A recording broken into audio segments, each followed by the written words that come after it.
पूरे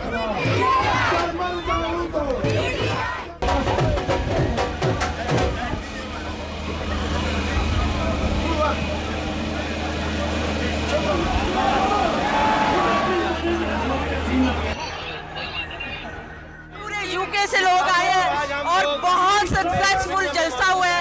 हमारे पार्क में कोई जगह नहीं है लोगों की, बच्चे आए हैं, औरतें आई हैं, फैमिलीज आई हैं माशाल्लाह से, और सब खान को सपोर्ट कर रहे हैं। हम अपना मुल्क बचाने निकले हैं, हम पाकिस्तान को बचाने के लिए निकले हैं। 13 पार्टियां इकट्ठी हुई एक बब्बर शेर को नीचा दिखाने के लिए।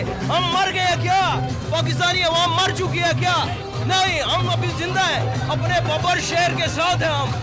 We want Imran Khan back. That's why we are here today. हमें ये 14 हुकूमत नामंजूर, हम इमरान खान के लिए निकले हैं क्योंकि एक वह लीडर है इमरान खान जो पाकिस्तान को बचा सकता है, क्योंकि ईमानदार है, करप्ट नहीं है। खान साहब, आपने घबराना नहीं है, ये चोर डकैत आपका कुछ नहीं बिगाड़ सकते।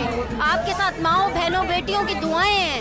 आज चाहिए और कोई हुकूमत नहीं चाहिए। इमरान खान जिंदाबाद, इमरान खान जिंदाबाद। We want Imran Khan.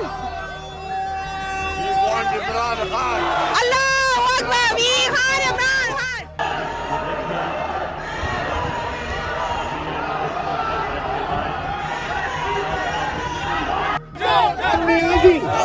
इमरान ने